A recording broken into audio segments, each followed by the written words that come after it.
Welcome back to the Detective Desk. I am Detective McCucci, and this is my partner, McGillicuddy. back at your service to solve this case. Last week, we attempted And I know we said that last time. I said we would do it in one video, and we couldn't. So let me tell you, I have not slept well this whole week. So if you didn't tune in last week, probably go watch the video first. It's only like 28 minutes. Like, you can do it. I promise. But if you weren't here for last week's videos, here is the Jamie Banks case. On November 20th, 1992, East Verona High School was shocked by the death of 18-year-old senior Jamie Banks. Jamie fell from a 6th-floor window in the newspaper room, where she also worked as an investigative reporter. Investigators identified 5 individuals who might have been in the room with Jamie, but they were unable to identify a prime suspect and eventually ruled it a suicide and closed the case. Did Jamie really commit suicide, or was she murdered? Until now, the case has remained unsolved. So in last week's video, we came to the conclusion that Olivia was in the 1st floor bathroom puking her guts out. Sophia Sunday was in the 2nd floor bathroom cleaning soda that had spilled off her sweater. Johnny Rocco, her boyfriend, was also outside of the bathroom and eventually made his way in to canoodle with her, but that's on the low-low. The 2 girls then heard a loud slam and looked out the window to find Jamie Banks' body on the pavement. Robert Romero was seen rushing over to the body first, followed by Olivia Underwood. Sophia and Johnny then ran down to the 1st floor to find Olivia there at the body. Robert Romero then ran to the gym and alerted all the principals and other teachers about the incident. The whereabouts of Mr. Preakness and Mr. Gelding were unknown at the time. So in the last episode, we essentially achieved the objective of figuring out that there was someone actually in the room with Jamie. So that proved that she was pushed. Yes. Right. So at this point, we don't know who the pusher was. Right. We narrowed it down to 2 suspects. You look at him, I look at him, and then if either of us find anything suspicious, we can just say pause, and then we can talk about it. Okay. You know what I mean? We'll meet by the water cooler. Yes. That was gross. Go to your own office. Sorry. Okay, I found a lie, but how would we know if it's the valid lie that we're looking for? I can check online, but what's the lie? But then wouldn't that spoil it for you? Yeah, so that's why what is it? So it said, the balcony where Romeo calls up to Juliet had tipped over during our opening night performance, right? Mm-hmm. And then right here, he says, so you were in the auditorium the whole time fixing the balcony from the Romeo and Juliet set. What was wrong with it? And he said, well, it held up during the performance, but when we were moving it off stage during an intermission, a couple of our stage hands tipped it over. And that's like a white lie, but is that like considered like enough of a lie? No, you focused on the wrong suspect. So it's not. So then is it him? Okay, so I got another hint. Okay. So he's not it. I already checked that because that's what we thought. So it is him. Kitty Diddler's not It's Dr. Gelding the liar. But the lie that they said, I still can't figure out what the lie is. So they're saying that he was lying about being in the room. And they reference this part right here where he says, Dr. Gelding, do you have a key to that room? Me? Yeah, well, of course, but I haven't been in that room all day. Are you sure? Certain. I left my pen. He said certain. That's what they like highlighted. But so now how do we prove that he wasn't in the room? Oh, so Joey Ferrari was one of the last people in the room with Jamie. Did he say anything about being with the professor or the therapist guy? See.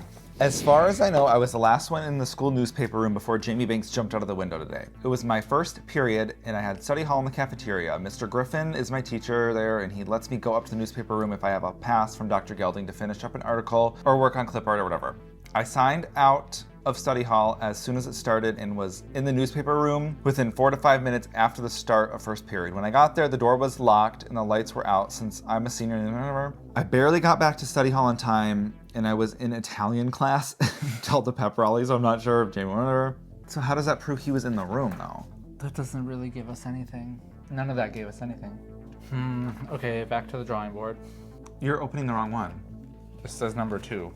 We didn't get that far yet. We only opened 1 hint so far? Yes! We've only passed 1 objective? Yes. Oh, Lord Jesus. Okay, we need to cheat.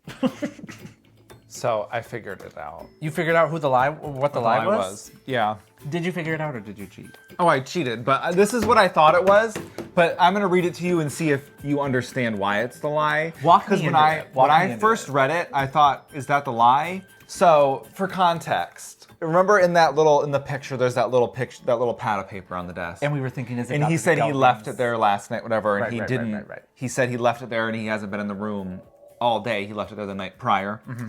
It was first period and had study hall in the cafeteria. Mr. Griffin is my teacher there and lets me go up to the newspaper room if I have a pass from Dr. Gelding. So he had a hall pass from Dr. Gelding. So he obviously didn't leave his pass in there the night before. If Joey Ferrari can only go there with a pass, you know what I mean? He's saying, Mr. Griffin will let me go to the room if I have a pass from Dr. Gelding. Meaning he had a pass because he went to the newspaper room that day. So that pad of paper wasn't in there the night before. It's not clicking. So sorry. Okay, he said he left the pad of paper in that room, the locked room. Dr. Gelding said. Yes, Okay. the night before. The night before. And he said he never went in the room that day that she died. So Not he even couldn't once. have gave Joey Ferrari a pass Correct. to go there. If he left it there, correct. If he had left it there. Correct. That's why he said he left it there, because he probably afterwards went, shit, I left it there, Oh, and then fuck, went yeah. to cover it up. So He left it there after you pushed That's- her out of the fucking window. that is the lie that we have caught him in. It was phrased, I think, in a way that you wouldn't immediately click. Right. Because to me, he didn't say, I got a pass from Dr. Gelding. So wait, we've satisfied objective 1 last week. Yeah. So did we just solve objective 2? Yes.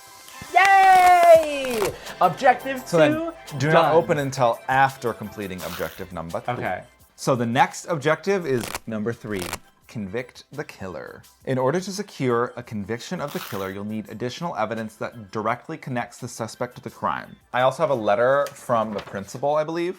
To whom it may concern, I wanted to personally and sincerely thank you for your work on the Jamie Banks case. I'm hoping your efforts will finally uncover what happened to that lovely young woman. I recently asked Judy what she recalled about that day, and she shared a story about Dr. Gelding I thought you should hear since it happened moments before Jamie died.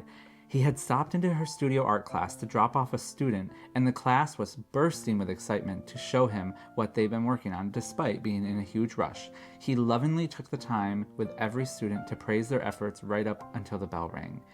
There's no way this caring man murdered a student mere moments later.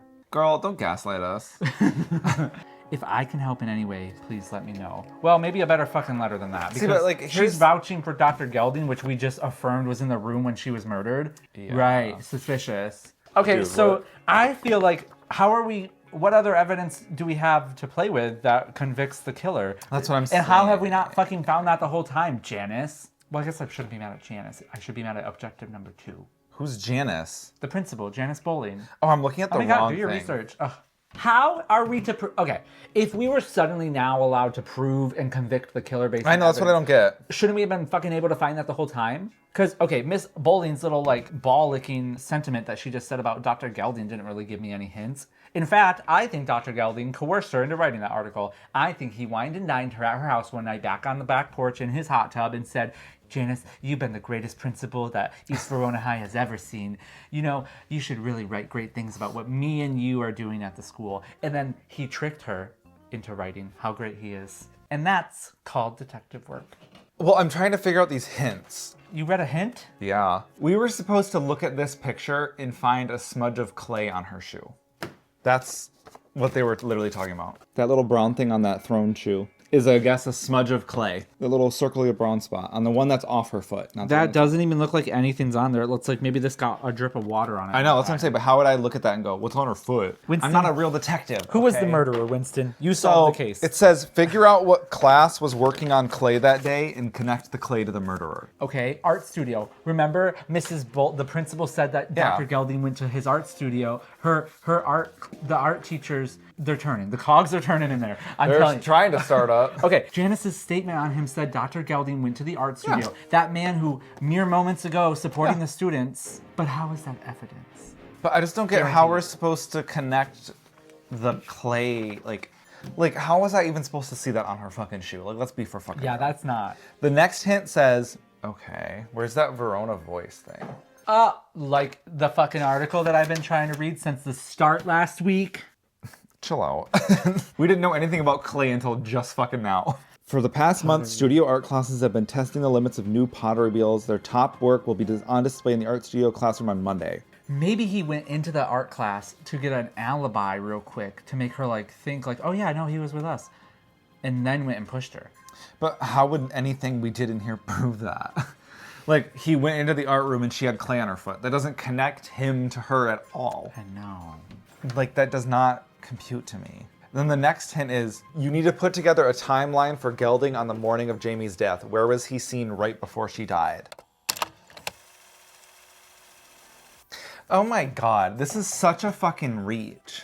Wait, let me. No, like, it's something we already talked about. What? It's that clay. They're saying the smudge of clay on the heel of the right shoe connects the killer to... How? Just because he was in the art room that day, that connects it? Like... So because he visited the art room shortly before her death... And she has clay on her heel? And he's the only one that's unaccounted for? That's a hacksaw of justice, right? Like... So that means Dr. Gelding threw her shoe out the window. And he was wearing her shoe prior to see if a woman's 7 would fit him. No, he obviously somehow had clay on him. Well, that's kind of a reach, but still, why did Dr. Gelding want to murder her? Well, it said to open this. Okay.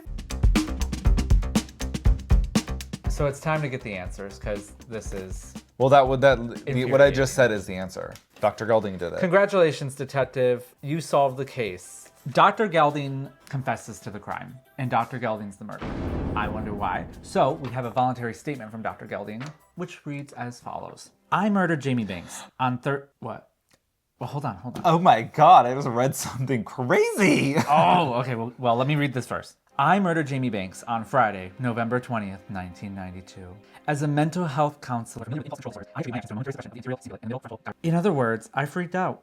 Jamie didn't write a suicide note, and she wasn't bipolar.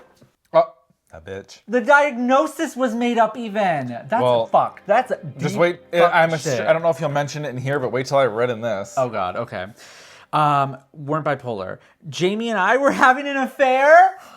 I read that. And she was gonna do an expose on him for being the kitty diddler. It started one day about a month before she died. She just leaned in and kissed me. I knew it was wrong, but our passion for each other burned like a wildfire. Guilt chased me like a dark cloud, but still I could not resist. But eventually I knew I had to end it before someone got hurt, and I asked her to meet me in the newspaper room in order to break up with her when everyone else was at the pep rally. I thought Jamie would understand that I needed to end our relationship. I was wrong. Instead, she threatened to publish it in the Verona Voice and shouted, I want the whole world to know. I'll scream it out the window. We'll finally have nothing to hide. Okay, so Jamie was like, Dr. Gelding, I fuck with you. You were in love with that? This is your man? She was about to destroy my life. I like Jamie a lot, but I love my family. And when my automatic fight or flight response kicked in, I rushed towards her and shoved her right out the window. That was really, I'm not even trying to be mean, that was really fucking stupid. I don't think we're cut out to be detectives, and quite honestly, I think we're losing our jobs after this. Well guys, Detective McCucci and Detective McGillicuddy signing off. We're done for the day. Or forever, actually. I'm never resigning ever again. Well guys, thanks for sticking around for part 2, and as always, like, share, and subscribe if you want to keep up with our adventures. Who knows what we'll do next week. Maybe we'll jump out of a 6-story window. Thanks for your detective work, and it's been a pleasure working with you. Yeah. Right. Let's go get some ice cream, We're baby. not ever working together again. Come on.